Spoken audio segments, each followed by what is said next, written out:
Не секрет, что самые высокие горы Сибири находятся в Горном Алтае.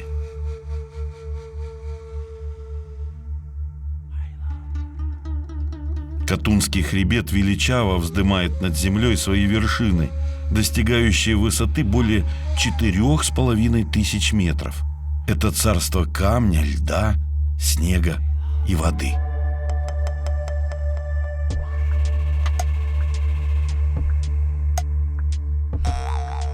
Катунский хребет – центр мощного современного оледенения на юге Сибири. Здесь насчитывается более 300 ледников с суммарной площадью 200 квадратных километров. Посреди этих гор лежит ожерелье из озер различных форм, размеров и цветовой палитры. Эти водоемы труднодоступны и удалены от городов и сел, поэтому они сохранили свою девственную природу.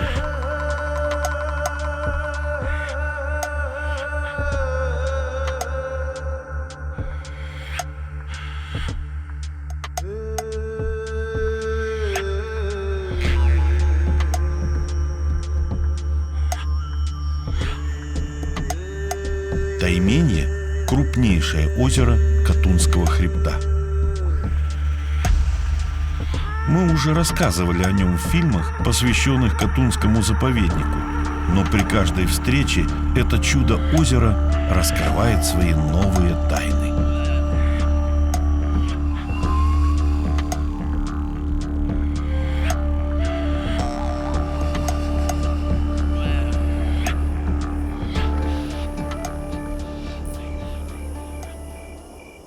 Тайменье озеро расположено в крупной долине ледникового происхождения.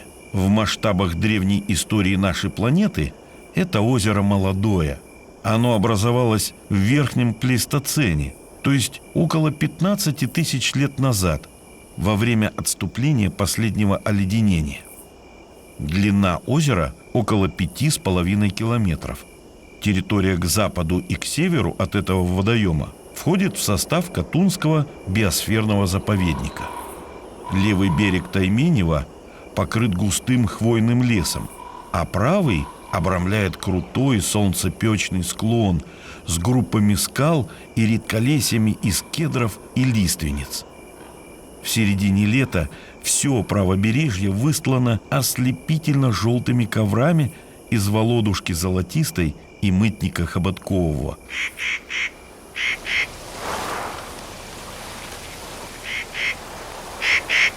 Если устроиться на берегу с биноклем, можно наблюдать медведей, добывающих растительный корм. На склоне медведица выгуливает свое подрастающее потомство. Она всегда на страже и оберегает малышей от врагов, в том числе и от взрослых самцов медведей. При малейшем беспокойстве мать уводит медвежат в безопасное место. Кедровые рощицы служат хорошим укрытием разным зверям и птицам. Здешние деревья имеют густые раскидистые кроны с ветвями, растущими от самой земли.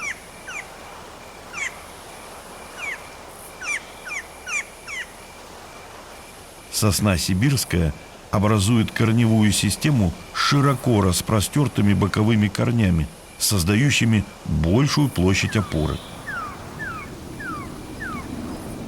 Это позволяет кедрам расти на гребнях гор и скальных массивах, противостоя лавинам и оползням, следы которых заметны в лощинах. Мы не знаем, как давно возникли эти оползневые озера, но лавины здесь сходят регулярно. Кедровники играют большую почвозащитную роль. Они укрепляют горные склоны, препятствуя размыванию почвы, и переводят поверхностный сток воды во внутрипочвенный.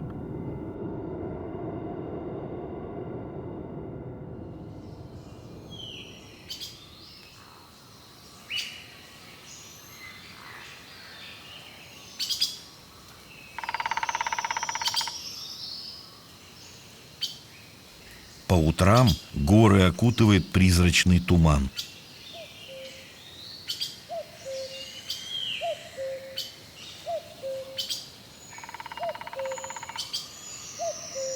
Сквозь него лучи солнца пробивают дорогу к земле.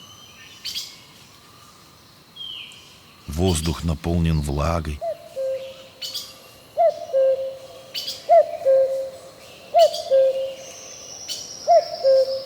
Кусты жимолости алтайской купаются в росе. Какое изысканное украшение! Капельки воды хорошо удерживаются на шероховатой поверхности листьев. Но эта красота недолговечна. Один порыв ветра, и все сверкающие жемчужины скатятся на землю.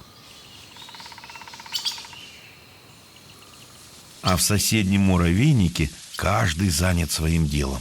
Новый день рождает новые заботы в поисках пищи, защите от врагов и обустройстве жилища.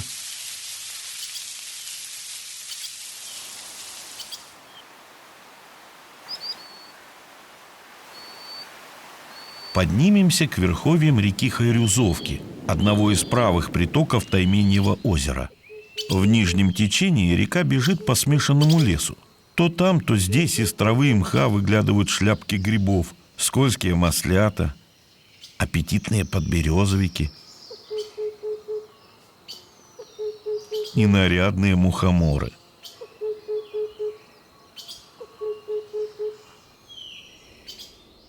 Тропа выходит из леса к высокотравным субальпийским лугам.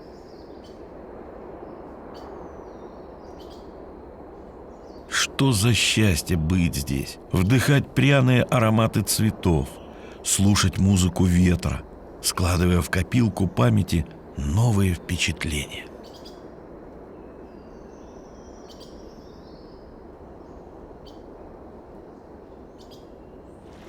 Внизу, в узком ущелье, весело журчит Хайрюзовка.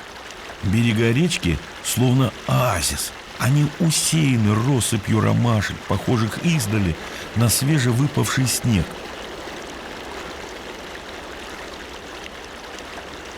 Трехреберник сомнительный – научное название этого вида, которое он получил за плоды семянки, характерной трехгранной формы.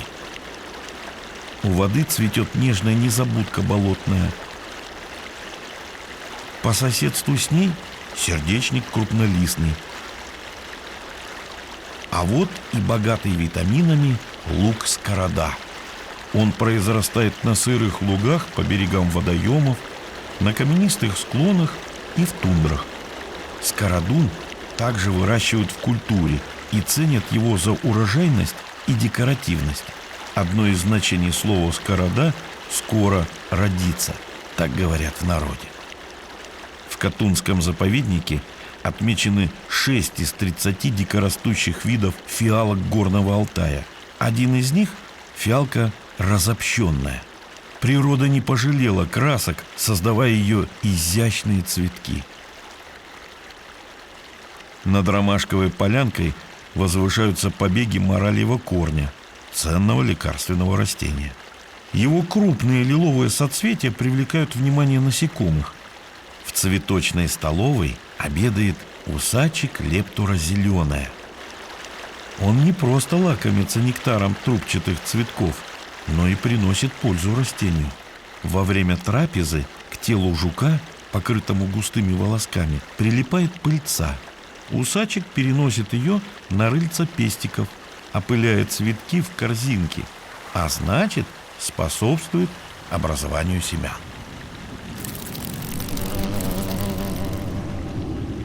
Хорошо у воды. Однако до конечной точки маршрута еще далеко. Поднимаемся по гребню.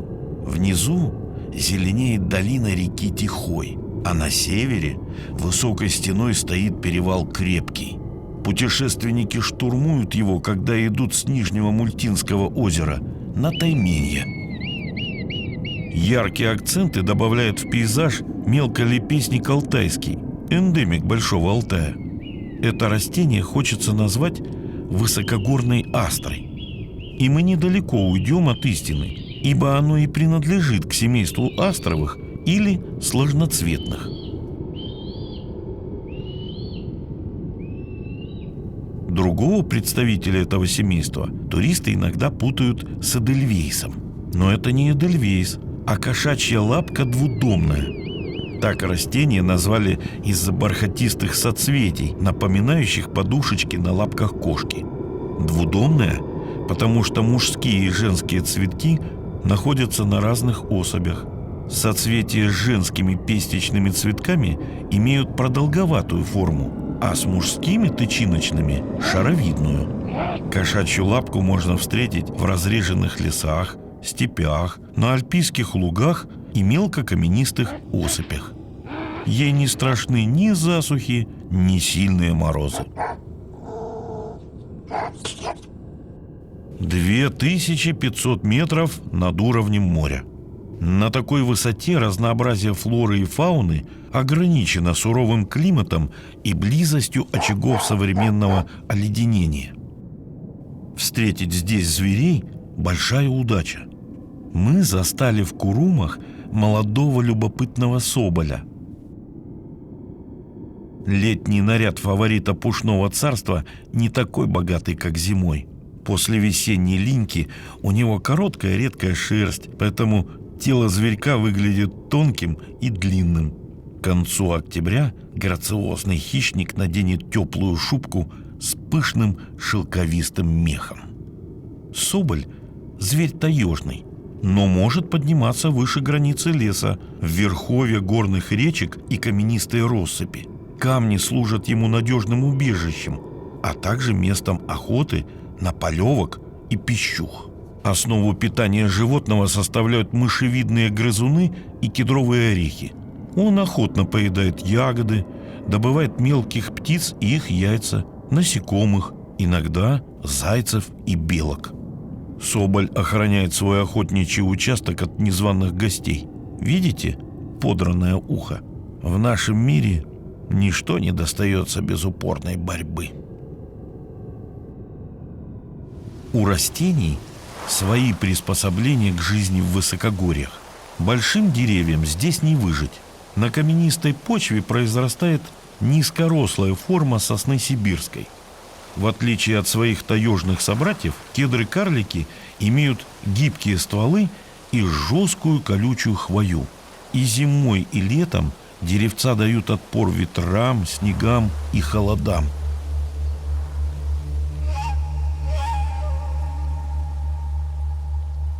На невальных лужайках зацвели лютики алтайские, словно тысячи сияющих солнц.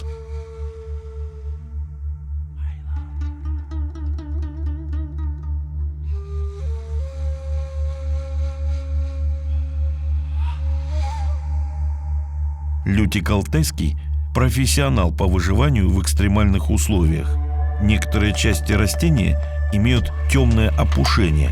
Можно предположить, что чашелистики с темными волосками нагреваются в высокогорьях быстрее и сильнее, чем светлые. Это ведет к более успешному формированию цветков, пока они в бутонах.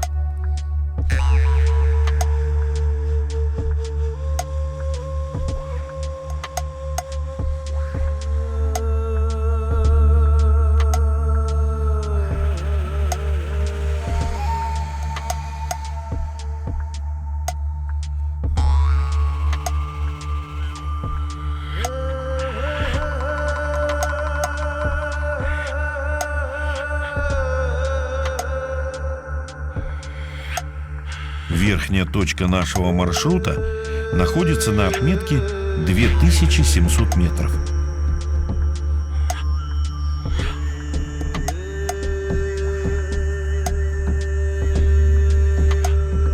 Отсюда открываются панорамы осевой линии Катунского хребта с самыми высокими вершинами заповедника.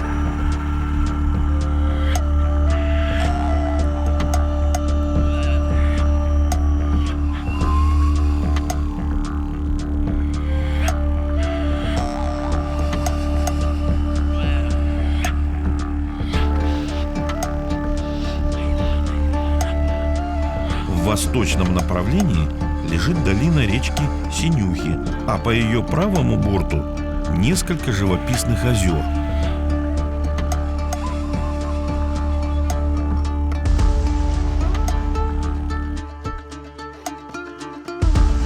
Зачарованный мир, затерянный в горах.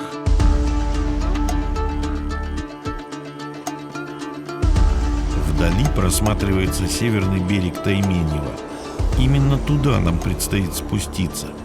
На озере идет дождь, но солнце не заставит себя долго ждать. Идем вдоль кромки снежника. Теневая сторона расцвечена синевой водосборов, которые уже уступили свое место другим растениям на южных склонах. Здесь же цветет копеечник чайный или красный корень. Жители Алтая используют в народной медицине его корни, имеющие характерную окраску – темно-бурую снаружи и бурую внутри. Последний барьер на пути к Тайменьему – крутой скальный массив.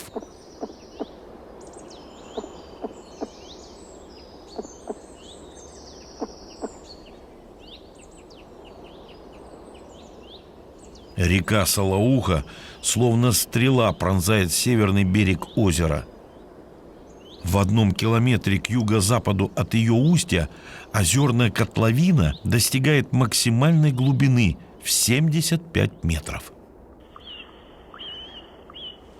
Салауха, крупнейший приток Тайменьева озера, течет по широкой ледниковой долине. Силой своего движения река неутомимо шлифует скалы и камни, преодолевая все преграды. Ее русло пересекает отвесные уступы, образуя каскады водопадов. Кажется, созерцать падающую воду можно бесконечно, утратив чувство времени и пространства.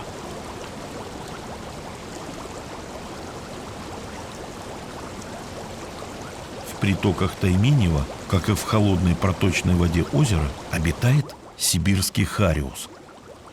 В июне, во время нереста, стайки рыбы скапливаются на мелководье.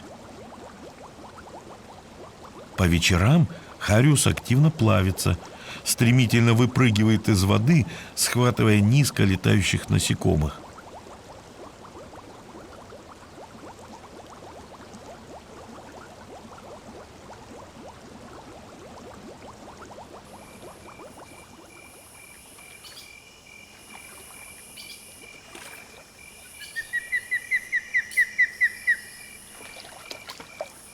А как насчет Тайменя?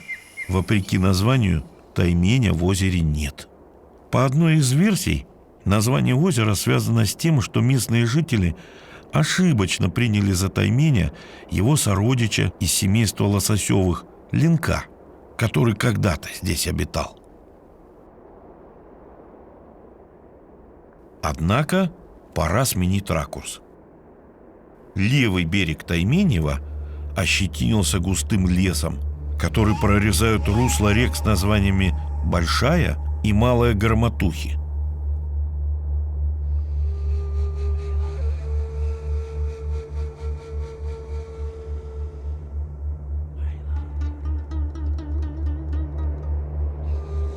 Так наше озеро выглядит с северо-востока.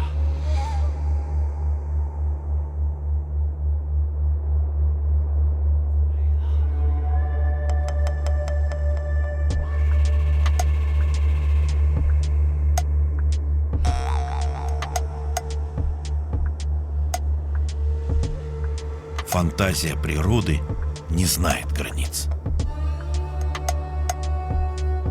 В процессе выветривания горные породы превращаются в сказочные скальные замки, дразнящее воображение мечтателя.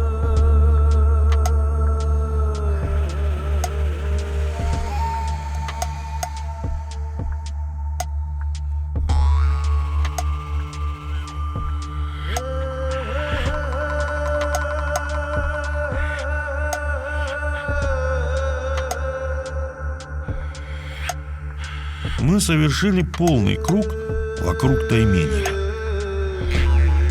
Из этого озера вытекает только одна река – Озерная. Ее исток находится на юго-западе водоема. Озерная несет свои прозрачные воды в могучую Катунь. Таймение озера – щедрый дар Матери Земли нам, ее детям. Сможем ли достойно его принять? Важнее всего соблюсти равновесие между использованием природных богатств и их сохранением. Сумеем ли мы сберечь эту хрупкую совершенную красоту? Вместе сумеем. Живи и процветай, чудо озера Тайменье.